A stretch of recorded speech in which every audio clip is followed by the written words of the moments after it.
today my topic is share valuation method. Already we will discuss from last class what is share, need for share valuation and influencing factors of share valuation. In this class we will discuss about share valuation method. వాటా విలువను లెక్కించడం కోసం ఏ పద్ధతిని అనుసరించాలి అనేది మనం ఈరోజు క్లాస్లో తెలుసుకుందాము. ఎన్ని రకాల పద్ధతులు ఉన్నాయి, ఏ పద్ధతిని ఫాలో అవడం అనేది జరుగుతుంది అనేది ఇప్పుడు చూద్దాం. సో మనం ఆల్రెడీ వాటా అంటే ఏంటో చెప్పుకున్నాం. మూలధనాన్ని నిర్ణయించుకొని మూలధనాన్ని చిన్న చిన్న భాగాలుగా డివైడ్ చేయడాన్ని వాటా అని పిలుస్తాము అని చెప్పి, కొత్తగా ఎస్టాబ్లిష్ చేసిన కంపెనీకి వాల్యూ ఫైండ్ అవుట్ చేయడం జరుగుతుంది మూలధనాన్ని బేస్ చేసుకుని. ఫర్దర్గా స్టాక్ ఎక్స్చేంజ్లో సేల్స్ పర్చేసెస్ జరుగుతూ ఉంటాయి. ప్రైస్ అప్ అండ్ డౌన్స్ ఉంటాయి. ఈ ప్రైస్ అప్ అండ్ డౌన్స్కి రీజన్స్ ఏంటనేది మనం ఆల్రెడీ తెలుసుకున్నాం. So companies first of all share వాల్యూస్ని ఫైండ్ అవుట్ చేసుకుని స్టాక్ ఎక్స్చేంజ్లో కోట్ చేసుకోవడానికి ఒక టైప్ ఆఫ్ మెథడ్ని చూస్ చేసుకోవడం జరుగుతుంది. మనకి ఇక్కడ 4 టైప్స్ ఆఫ్ మెథడ్స్ అనేవి అవైలబుల్గా ఉన్నాయి. నెట్ అసెట్స్ వాల్యూ మెథడ్, నికర ఆస్తుల పద్ధతి, డివిడెండ్ ఈల్డ్ మెథడ్, రాబడి పద్ధతి, ఎర్నింగ్ కెపాసిటీ మెథడ్, మూలధనీకరణ పద్ధతి, యావరేజ్ మెథడ్. అంటే దీన్నే మనం ఫెయిర్ వాల్యూ అని కూడా చెప్తాము. అంటే నెట్ అసెట్స్ వాల్యూని ఈల్డ్ వాల్యూని బేస్గా తీసుకుని మనం యావరేజ్ని ఫైండ్ అవుట్ చేయడం జరుగుతుంది. సో ఈ విధంగా కంపెనీస్ వాళ్ళు, అంటే మనకి గుడ్ విల్లో చెప్పుకున్నాం కదా, గుడ్ విల్లో ఏ విధంగా అయితే వాళ్ళు ఏదో ఒక ఫ్యాక్టర్ని తీసుకుని బేస్గా వాళ్ళకి నచ్చిన మెథడ్ని ఎలా అయితే అవైలబుల్గా చేస్తారో, ఇక్కడ కూడా అదే విధంగా వాల్యుయేషన్ ఫైండ్ అవుట్ చేసుకోవడానికి డిఫరెంట్ టైప్స్ ఆఫ్ ఫ్యాక్టర్స్ని బేస్గా తీసుకుని ఈ డిఫరెంట్ టైప్స్ ఆఫ్ మెథడ్స్లో ఒక మెథడ్ని చూస్ చేసుకోవడం జరుగుతుంది. ఒక పర్టికులర్ రీజన్, ఒక పర్టికులర్ పర్సన్ కానీ, ఒక పర్టికులర్ మెథడ్ కానీ అంటూ కండిషన్ ఏం లేదు. Okay, so first we will set net assets value method. Since the valuation is made on the basis of assets of the company, it is known as net asset basis or net asset method. అంటే ఇక్కడ మనకి సాధారణంగా ఆస్తుల్ని ఆధారంగా చేసుకుని విలువ లెక్కించడం. అంటే కంపెనీకి ప్రాపర్టీస్ ఎప్పుడైతే ఎక్కువగా ఉన్నాయో, లయబిలిటీస్ ఎప్పుడైతే తక్కువగా ఉన్నాయో, ఆ కంపెనీ యొక్క ఆర్థిక సామర్థ్యం అనేది బాగుంది అని అర్థం. సో కామన్ పీపుల్కైనా సరే ప్రాపర్టీస్ ఎక్కువగా ఉండాలి, లయబిలిటీస్ తక్కువగా ఉండాలి. అంటే వాళ్ళ ఫైనాన్షియల్ స్టేటస్ బాగుంది అని అర్థం. ఫైనాన్షియల్ స్టేటస్ బాగుంటే కనుక ఆటోమేటిక్గా మంచి పేరు ప్రతిష్టలు అనేవి రావడం. ఫర్దర్గా ఒక కంపెనీ గురించి మాట్లాడుకుంటే కనుక ఆ మంచి పేరు ప్రతిష్టల వల్ల ప్రొడక్షన్ సక్సెస్ఫుల్గా జరగడం, సప్లై సరిగా ఉండడం, అదేవిధంగా కస్టమర్స్ నుంచి డిమాండ్ ఉండడం. సో అది ప్రాఫిట్స్కి రీజన్గా ఉండడం అనేది చూస్తూ ఉంటాం. ఈ విధంగా ఆస్తుల్ని ఆధారంగా చేసుకుని వాటా విలువను లెక్కించినట్లయితే దానిని నికర ఆస్తుల విలువ పద్ధతి అని చెప్పడం జరుగుతుంది. At the same time the shares are valued on the basis of real internal value of the assets of the company, and that is the method is also termed intrinsic value method or real value basis method or asset backing method. So దీనికి చాలా రకాల పేర్లు అనేవి ఉన్నాయి. Net internal value అనమాట, అంతర్గతంగా ఉన్న నికర విలువను తీసుకోవాలి. జనరల్గా మార్కెట్ వాల్యూస్ చేంజెస్ అవుతూ ఉంటాయి. మార్కెట్ వాల్యూస్కి ఎక్కువగా తక్కువగా ఆస్తుల్ని అమ్ముకోవడం అనేది కూడా మనం చూస్తూ ఉంటాం. ఇక్కడ original price of the property అనేది చాలా అవసరం అన్నమాట. జనరల్గా మనకి రియల్ ఎస్టేట్ ల్యాండ్ లాంటివి తీసుకున్నాం అనుకోండి, మార్కెట్ వాల్యూ ఒక రకంగా ఉంటుంది, బయట సేల్ వాల్యూ ఒకలా ఉంటుంది. ఇలా కాకుండా మార్కెట్ వాల్యూనే ఎప్పుడు తీసుకుంటే దానికి నెట్ వాల్యూ అనేది మనం ఫైండ్ అవుట్ చేసుకోగలుగుతాం. కాబట్టి మనం నెట్ అసెట్స్ అని ఎందుకు అంటున్నామంటే నికర ఖచ్చితమైన విలువను మాత్రమే ఇక్కడ తీసుకుంటున్నాం అని అర్థం. దీన్నే ఇంట్రిన్సిక్ వాల్యూ మెథడ్ అని కూడా పిలుస్తారు. అంటే ముద్రిత విలువ పద్ధతి అని అర్థం. ముద్రిత అంటే బుక్ వాల్యూ అని అర్థం. పుస్తకపు విలువ ప్రకారం మాత్రమే ఆస్తులను తీసుకోవాలి. బయట ఉన్న ప్రైసెస్ని మనం పట్టించుకోకూడదు అని అర్థం. ఫర్ ఎగ్జాంపుల్, ఒక 10 lakhs వాల్యూ చేసే బిల్డింగ్ ఉందనుకోండి. బుక్స్లో మనం రికార్డ్ చేసుకున్న వాల్యూ 10 lakhs. దాన్ని బయట అమ్ముకోవడానికి 15 lakhs వరకు ఛాన్సెస్ ఉన్నాయనుకోండి. సో 15 lakhs అనేది ఎస్టిమేటెడ్. సో అది రియల్ కావచ్చు, సేల్స్ జరగకపోవచ్చు. కాబట్టి ఇక్కడ మనకి బుక్ వాల్యూ అంటే 10 lakhs. సో ఈ నికర విలువను తీసుకుంటున్నాం కాబట్టి దీన్ని ఇంట్రెన్సిక్ వాల్యూ మెథడ్ అని కూడా పిలుస్తారు. అదేవిధంగా రియల్ వాల్యూ మెథడ్ అని కూడా పిలవడం జరుగుతుంది. అంటే యథార్థ విలువ పద్ధతి అని అర్థం. అంటే ఆస్తుల యొక్క యథార్థ విలువను మాత్రమే తీసుకుంటున్నాము అని అర్థం. ఈ పద్ధతిలో ఆస్తుల మార్కెట్ విలువ నుండి అప్పుల్ని తీసివేయడం జరుగుతుంది. అంటే మొత్తం ఆస్తుల్లోంచి మొత్తం అప్పుల్ని తీసివేయడం వల్ల వచ్చేదే నెట్ అసెట్స్ వాల్యూ అని అర్థం. సో మీకు ఒక 10 లక్షల రూపాయల ఆస్తి ఉందనుకోండి. బయట క్రెడిటార్స్కి అంటే డిఫరెంట్ టైప్స్ ఆఫ్ పర్సన్స్ దగ్గర నుంచి మీరు ఒక 5 లక్షల రూపాయల వరకు అప్పు చేశారనుకోండి. మీకున్న నెట్ అసెట్స్ 5 lakhs మాత్రమే. సో ఎందుకంటే 5 లక్షల రూపాయల అప్పులు తీర్చవలసిన అవసరం ఖచ్చితంగా ఉంది. కాబట్టి అప్పులంటే అవుట్ సైడ్ లయబిలిటీస్, అంటే బయట వ్యక్తుల ద్వారా సమకూర్చుకున్న అమౌంట్ అని అర్థం. వాళ్ళకి ఎప్పుడూ రెగ్యులర్గా ఇంట్రెస్ట్ పే చేస్తూ ఉండాలి. అదేవిధంగా ఫైనల్ అమౌంట్ కూడా సెటిల్ చేయవలసిన అవసరం ఉంది. కాబట్టి ఆ లయబిలిటీస్ ఇంక్రీజ్ అయిపోయే కొలది మనకున్న నెట్ అసెట్స్ వాల్యూ డిక్రీజ్ అయిపోతూ ఉంటుంది. ఇక్కడ నెట్ అన్న పదం వాడుతున్నాం కాబట్టి మార్కెట్ వాల్యూస్లో ఉన్న అసెట్స్ని తీసుకుని వాటిలోంచి కంపెనీకి ఉన్న అప్పులన్నిటినీ కూడా తీసేస్తే కనుక నెట్ అసెట్స్ అనేది వస్తుంది. సో ఫైనల్గా మనం వాల్యూ ఆఫ్ షేర్స్ అనే ప్రిన్సిపల్ అప్లై చేసుకోవడం జరుగుతుంది. So net assets by number of equity shares అంటే మనకి ఇక్కడ మొత్తం నికర ఆస్తుల్ని ఎన్ని వాటాలు అయితే ఉన్నాయో అన్ని వాటాలతోని డివైడ్ చేసామనుకోండి, ఒక్కొక్క వాటా విలువ ఎంత అనేది తెలుస్తుంది. For example, net assets value 5 lakhs అనుకోండి. ఒక్కొక్క వాటా విలువ టోటల్ నెట్ అసెట్స్ నికర ఆస్తుల మొత్తం విలువ 5 లక్షల రూపాయలు. మీరు ఎన్ని ఈక్విటీ షేర్స్ని ఇష్యూ చేయాలనుకుంటున్నారనేది మనం ఆథరైజ్డ్ క్యాపిటల్ బేస్ చేసుకుని డిసైడ్ అవుతాం కదా. సో ఇక్కడ మనకి 1000 షేర్స్ ఇష్యూ చేయాలనుకున్నారనుకోండి. సో అప్పుడు ఒక్కొక్క షేర్ వాల్యూ 50 rupees అవుతుంది. సో ఈ విధంగా మొత్తం నికర ఆస్తుల విలువను మొత్తం ఈక్విటీ వాటాలతో భాగించినట్లయితే కనుక ఒక్కొక్క వాటా విలువ యొక్క మనం తెలుసుకోవచ్చు. Next method yield basis method, రాబడి పద్ధతి అని పిలవడం జరుగుతుంది. దీన్నే మార్కెట్ వాల్యూ మెథడ్ అని కూడా పిలవడం జరుగుతుంది. Yield is the effective rate of return on investments which is invested by the investors. It is always expressed in terms of percentage. Since the valuation of shares is made on the basis of yield, it is called yield basis method. అంటే ఇక్కడ మనం ఇందాక చెప్పుకున్నట్టు నికర ఆస్తుల్ని ఆధారంగా చేసుకున్నారు. అక్కడ నికర ఆస్తుల నుండి కాకుండా వాటాలపై పెట్టిన పెట్టుబడి మీద వచ్చే రాబడిని ఆధారంగా చేసుకుని కూడా వాటా విలువ లెక్కించుకోవచ్చు.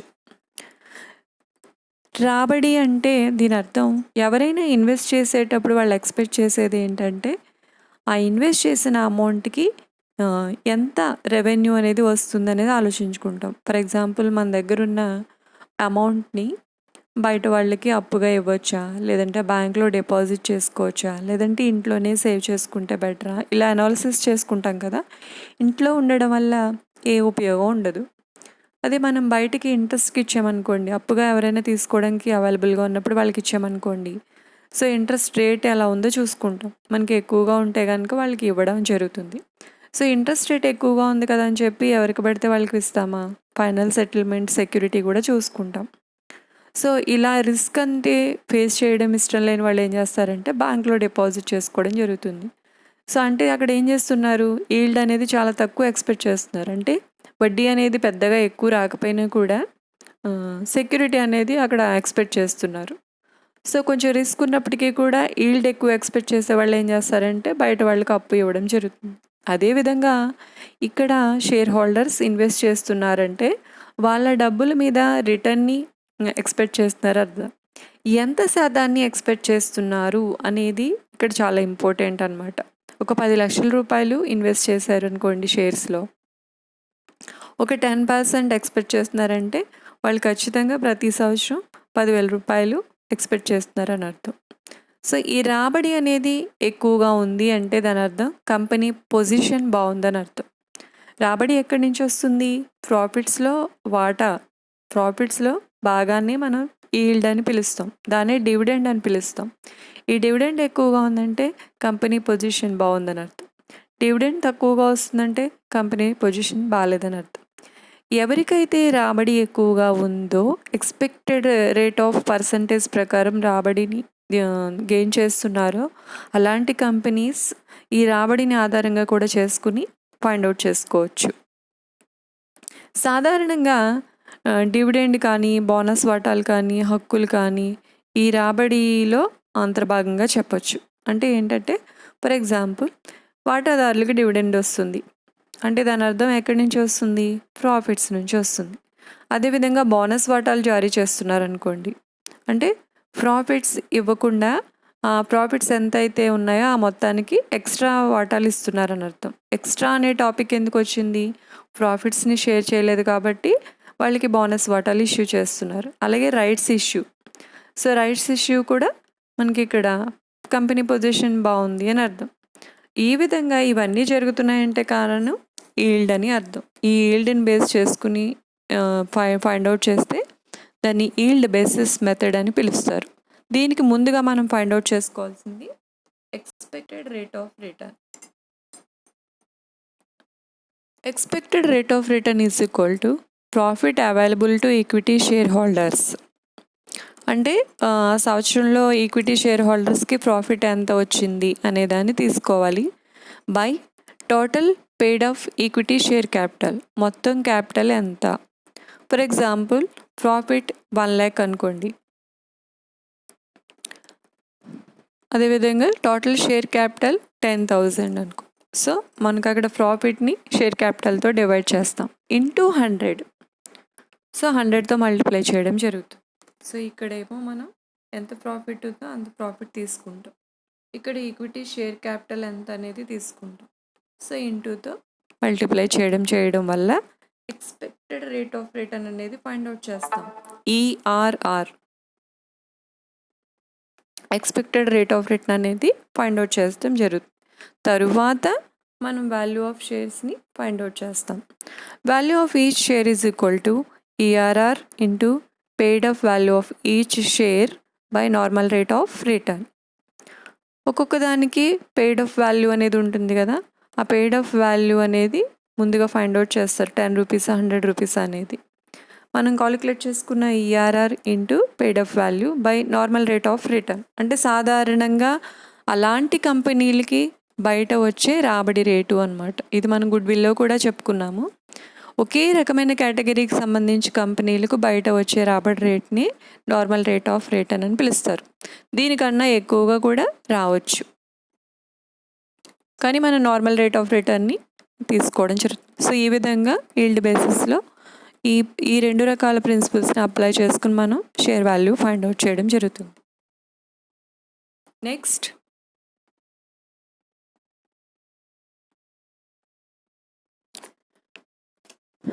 fair value method. It is the combination of net assets method and yield method. అంటే నెట్ అసెట్స్ మెథడ్ ప్రకారం కరెక్ట్గా లేదు లేదా ఈల్డ్ మెథడ్ ప్రకారం కరెక్ట్గా లేదు అనుకున్నప్పుడు కొన్ని వ్యాపార సంస్థలు ఏం చేస్తాయంటే రెండిటిని బేస్ చేసుకుని యావరేజ్ని ఫైండ్ అవుట్ చేసుకుంటాయి. అంటే అసెట్స్ని అప్లికబుల్ అయ్యేలా చూస్తాయి, ఈల్డ్ కూడా అప్లికబుల్ అయ్యేలా చూస్తాయి. అసెట్స్ ఎక్కువగా ఉన్నాయంటే ఖచ్చితంగా ప్రాఫిట్స్లో ఉందని అర్థం, ప్రాఫిట్స్ ఎక్కువగా ఉందంటే ఖచ్చితంగా రాబడి కూడా ఎక్కువగా ఉందని అర్థం. ఇలాంటప్పుడు ఈ 2 మెథడ్స్ని బేస్ చేసుకోవడం జరుగుతుంది. దాన్నే ఫెయిర్ వాల్యూ మెథడ్ అని చెప్పడం జరుగుతుంది.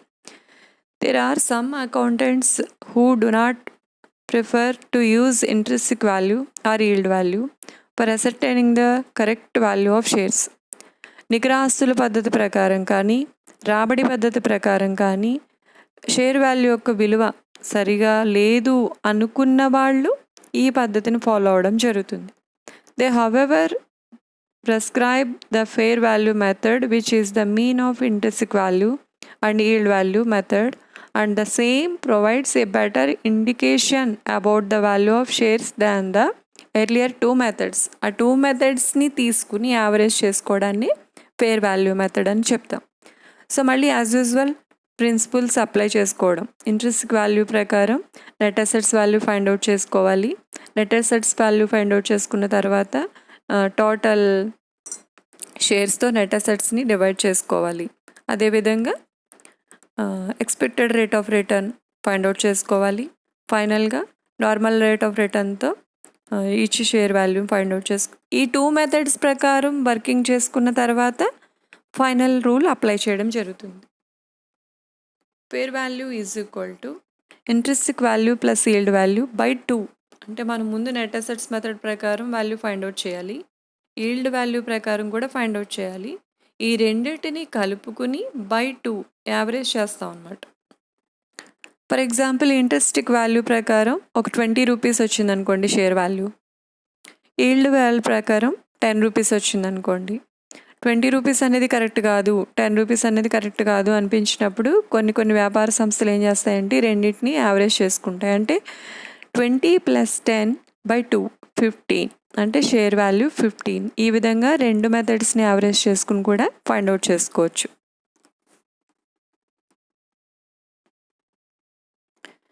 Return on capital employed method. Under this method, valuation of share is made on the basis of rate of return after tax.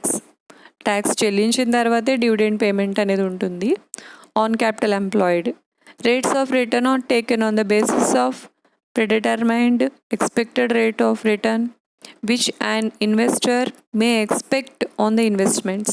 అంటే ఇన్వెస్టర్ ఎంత ఎక్స్పెక్ట్ చేస్తున్నాడు అని, ఎంత డిటర్మైన్ చేశారు, అతను ఎంత ఎక్స్పెక్ట్ చేస్తున్నాడు అనే దాన్ని బట్టి బేస్ చేసుకుని ఇక్కడ ఈ మెథడ్ ప్రకారం వాల్యూ ఫైండ్ అవుట్ చేసుకోవడం జరుగుతుంది. After ascertaining this expected earnings we are to determine the capital sum per such return.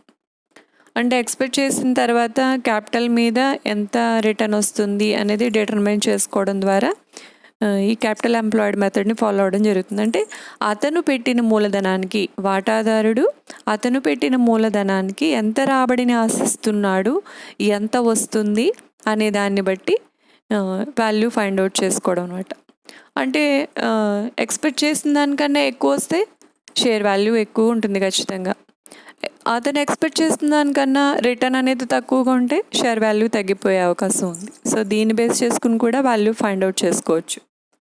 Value of share is equal to rate of return on capital employed by market rates of expected returns into paid of value of share. Rate of return on capital employed అంటే అతను పెట్టిన మూలధనం మీద ఎంత return అనేది రావచ్చు అనడానికి chances ఉంది. By market rates of expected returns, market value అనేది కూడా ఒకటి ఉంటుంది కదా రిటర్న్కి, ఆ మార్కెట్ వాల్యూ కన్నా ఎక్కువ వస్తుందా తక్కువ వస్తుందా, into paid up value of share. So ఇక్కడ మనం తీసుకోవాల్సిన విషయాలు ఏంటంటే అతను ఎంత ఎక్స్పెక్ట్ చేస్తున్నాడు అనేది చూడాలి, మార్కెట్లో ఎంత రేట్ అనేది ఉంది అనేది చూడాలి. దీనికన్నా ఎక్కువ రావచ్చు ఒక్కొక్కసారి, లేదు ఎక్స్పెక్ట్ చేస్తున్నది తగ్గిపోవచ్చు, మార్కెట్ వాల్యూ ఎక్కువ ఉండవచ్చు. ఈ విధంగా ఈ రెండు విషయాల్ని మనం ఫైండ్ అవుట్ చేసుకోవాలి. Into paid up value of share, అంటే దానికంటూ ఒక డిసైడెడ్ ప్రైస్ ఉంటుంది కదా, ఆ ఒరిజినల్ ప్రైస్ని మల్టిప్లై చేసుకుంటే కనుక షేర్ వాల్యూ ప్రైస్ పెరిగిందా తగ్గిందా అనేది మనం వాల్యుయేషన్ చేసింది రిజల్ట్ అనేది వస్తుంది మనకి.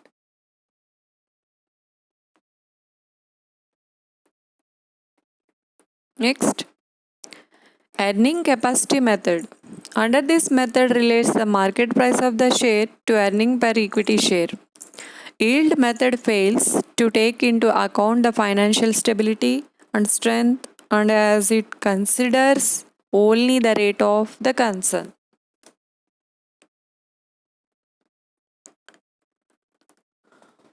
To overcome this, earning capacity method is designed. Under this method, the value of share is calculated as follows. ఇక్కడ మనకి ఈల్డ్ మెథడ్ ఫెయిల్ అయితే కనుక ఈ పద్ధతిని ఫాలో అవడం జరుగుతుంది. ఈల్డ్ అంటే రాబడి పద్ధతి అని అర్థం. ఎర్నింగ్ కెపాసిటీ మెథడ్ అంటే రాబడి ఆర్జన శక్తి అంటే ఎంత వచ్చే అవకాశం ఉంది అని అర్థం. అక్కడ వచ్చిన రాబడిని ఆధారంగా చేసుకుంటాము. ఆ వచ్చిన రాబడి మెథడ్ కరెక్ట్ కాదనుకున్నప్పుడు, ఫెయిల్ అయినప్పుడు ఈ కెపాసిటీని బేస్ చేసుకుని కూడా ఫైండ్ అవుట్ చేసుకోవచ్చు. అంటే దీని అర్థం ఏంటంటే, ఒక తెలివైన ఇన్వెస్టర్ ఎప్పుడూ కూడా ఏం చేస్తాడంటే, కంపెనీలో వాటాల్లో డివిడెండ్ ఆధారంగా కాకుండా ఆర్జన శక్తిని ఆధారంగా చేసుకుంటాడు. అంటే దీని అర్థం ఏంటి, డివిడెండ్ రేట్ అనేది ఒకటి డిసైడ్ చేస్తారు కంపెనీ వాళ్ళు. ఆ రేట్ ప్రకారం డివిడెండ్ అనేది పొందడం అనేది జరుగుతుంది. అది కామన్ అనుకున్న ఒక ఇంటెలిజెంట్ ఇన్వెస్టర్ ఏంటంటే, ఆర్జన శక్తి అసలు కంపెనీకి ఎంత ఆర్జించే అవకాశం ఉంది అనే దాన్ని బట్టి బేస్గా తీసుకోవాలని డిసైడ్ అవ్వడం జరుగుతుంది. అంటే దీని అర్థం, కంపెనీలు బాగా నిర్వహిస్తున్నట్లయితే ఆర్జించిన లాభాల కంటే తక్కువగా డివిడెండ్లు చెల్లిస్తారు. ఇప్పుడు ప్రాఫిట్ వచ్చిందంతా కూడా షేర్ చేసేయాలన్న రూల్ ఏం లేదు కదా. కొంత సేవింగ్స్ అనేవి పక్కన పెట్టడం జరుగుతుంది. ఫ్యూచర్ నీడ్స్ కోసం రిజర్వ్స్ రూపంలో పక్కన పెట్టడం జరుగుతుంది. జనరల్ రిజర్వ్ అని, క్యాపిటల్ రిజర్వ్ అని, అలాగే ప్రాఫిట్స్ రిజర్వ్ అని. సో ఈ విధంగా భవిష్యత్తులో ఏమైనా అవసరాలు ఏర్పడవచ్చు, భవిష్యత్తులో ఏమైనా సమస్యలు తలెత్తే అవకాశం ఉంది అనుకున్నప్పుడు ఎప్పటి లాభాలు అప్పుడు పంచిపెట్టి, అంటే షేర్ చేసేయకుండా కొంత మొత్తాల్ని రిజర్వ్ రూపాల్లో పెట్టడం జరుగుతుంది. వాటిని ఎక్యుములేట్ అంటారు, అంటే సంచితమై ఉంటాయి అని అర్థం. అంటే ఇక్కడ ప్రాఫిట్స్ భద్రంగా సేవ్ అయి ఉంటున్నాయి. వాటి అవసరం అనేది ఉండొచ్చు, ఉండకపోవచ్చు. ఫర్ ఎగ్జాంపుల్, వాళ్ళు ఫ్యూచర్ నీడ్స్ కోసం పక్కన పెడుతున్నారని చెప్తున్నాం.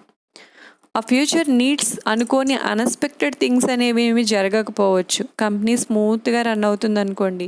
సో ఆ రిజర్వ్స్ కూడా ఎవరికి చెందుతాయంటే షేర్ హోల్డర్స్కే చెందుతాయి. సో ఒక ఇంటెలిజెంట్ ఇన్వెస్టర్ ఏం చేస్తాడంటే, అతనికి వచ్చే డివిడెండ్ తక్కువగా ఉంది కానీ ప్రాఫిట్స్ ఎక్కువగా ఉండి రిజర్వ్స్ రూపంలో అమౌంట్ ఎక్కువగా ఉంది అనుకుంటే కనుక ఈ ఆర్జన శక్తి పద్ధతి అనేది కన్వీనియంట్గా ఉంటుంది. Earning capacity method very suitable to expected earning capacity of the company. So వీటి వల్ల ఏమవుతుందంటే వాల్యూ పెరుగుతుంది. డివిడెండ్ తక్కువగా ఉంది, దాన్ని బేస్ చేసుకుంటే షేర్ వాల్యూ తక్కువగా చూపించే అవకాశం ఉంది. అదే ఆర్జనను తీసుకున్నారనుకోండి, అంటే ప్రాఫిట్ని ఆధారంగా తీసుకున్నారనుకోండి, సో ప్రాఫిట్ ఎక్కువగా ఉంది, రిజర్వ్స్ రూపంలో కూడా భద్రంగా ఫ్యూచర్ అవసరాల కోసం సేవ్ అయింది కాబట్టి, అంటే ఫర్దర్గా కూడా కంపెనీకి సమస్యలు వచ్చినా తట్టుకునే కెపాసిటీ ఉందని అర్థం. దాన్ని బేస్ చేసుకుంటే కనుక ఖచ్చితంగా షేర్ వాల్యూ పెరిగే అవకాశం ఉంది. కాబట్టి ఇన్వెస్టర్ ఏ మెథడ్ ప్రకారం వాల్యూని ఫైండ్ అవుట్ చేశారు అనేది చూసుకుని ఇన్వెస్ట్ చేయడం జరుగుతుంది. దీనికి మనం 2 ప్రిన్సిపల్స్ అప్లై చేసుకుంటాం. ఫస్ట్, వాల్యూ ఆఫ్ షేర్స్ని ఫైండ్ అవుట్ చేయడానికి రేట్ ఆఫ్ ఎర్నింగ్ ఎంత శాతం ప్రకారం ఆర్జన అనేది ఉంది. నార్మల్ రేట్ ఆఫ్ రిటర్న్ అంటే సాధారణంగా మార్కెట్లో ఈ విధమైన కంపెనీలకు ఒక 10% రావచ్చు, 20% రావచ్చు అనే ఛాన్సెస్ ఉన్నాయనుకోండి, దాన్ని నార్మల్ రేట్ ఆఫ్ రిటర్న్ అని పిలుస్తాం. దానికన్నా ఎక్కువ వస్తే కనుక రేట్ ఆఫ్ ఎర్నింగ్ ఎక్కువగా వచ్చిందా అని తీసుకుంటాం. Expected rate of about normal rate of return. Normal rate of return paid of share value. అంటే వీళ్ళు ఎక్స్పెక్ట్ చేసింది ఎక్కువ ఉండొచ్చు, నార్మల్ రేట్ ఆఫ్ రిటర్న్ తక్కువ ఉండొచ్చు. దాన్ని షేర్ వాల్యూతో ఫైండ్ అవుట్ చేస్తే కనుక, మల్టిప్లై చేస్తే కనుక షేర్ వాల్యూ ఫైండ్ అవుట్ చేయొచ్చు. మార్కెట్ వాల్యూ ఆఫ్ షేర్ ఎలా వస్తుందంటే, dividend per share by normal rate of dividend. అంటే ఒక్కొక్క వాటాకి డివిడెండ్ ఎంత వస్తుంది, సాధారణంగా వచ్చే డివిడెండ్ ఎంత ఉంది. 10% ఉందనుకోండి. ఫర్ ఎగ్జాంపుల్, ఒక వాటాదారుడు 1,00,000 రూపాయలు పెట్టుబడి పెట్టాడు. అతనికి 10% వచ్చే అవకాశం ఉంది డివిడెండ్. అంటే ఆ కంపెనీ పరిస్థితులను బట్టి 10% రావచ్చు అనేది normal rate of dividend. Dividend per share అతనికి నార్మల్గా వచ్చేది 10% అనుకోండి. ఎంత వస్తుంది? 1 lakh ఇంటూ 10/100, సో 1000 రూపీస్. అలా కాకుండా 20% వచ్చింది అనుకోండి డివిడెండ్, అంటే 2000. అంటే అతనికి వచ్చింది ఎక్కువగా ఉంది, నార్మల్ రేట్ ఆఫ్ డివిడెండ్ అనేది తక్కువగా ఉంది. ముందుగా మనం ఈ విధంగా మార్కెట్ వాల్యూ ఆఫ్ షేర్ని ఫైండ్ అవుట్ చేసుకోవడం జరుగుతుంది. సో మనం తీసుకున్న ఎర్నింగ్ని బేస్ చేసుకుని ఫైండ్ అవుట్ చేసుకోవడానికి ఈ ప్రిన్సిపల్ని అప్లై చేసుకుంటాం. అప్పుడు మార్కెట్ వాల్యూ ప్రకారం షేర్ ఎలా ఉంది, మనం వాల్యూ ఫైండ్ అవుట్ చేసుకున్న షేర్ ఎలా ఉంది, ఆ వేరియేషన్ అనేది తెలుస్తుంది. మార్కెట్ వాల్యూ ఎక్కువగా ఉందా, ఫైండ్ అవుట్ చేసుకున్న షేర్ వాల్యూ ఎక్కువగా ఉందనేది కంపేర్ చేసుకోవచ్చు అనమాట.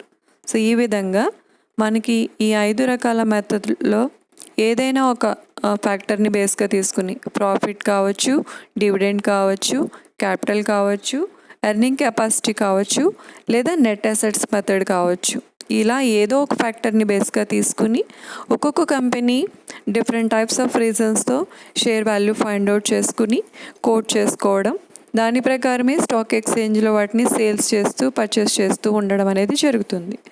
సో ఈ సేల్స్ పర్చేసెస్ ఎందుకు అంటే స్టాక్ ఎక్స్చేంజ్ ద్వారా మాత్రమే రిజిస్టర్ అవ్వాలి.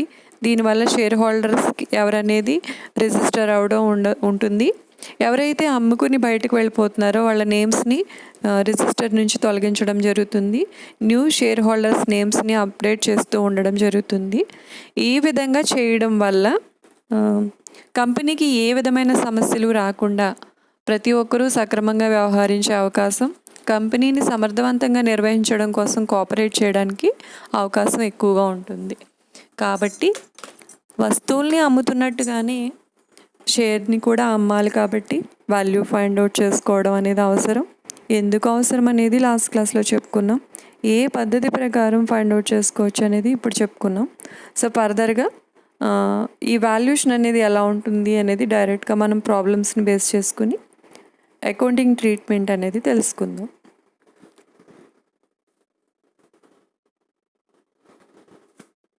Okay, thank you.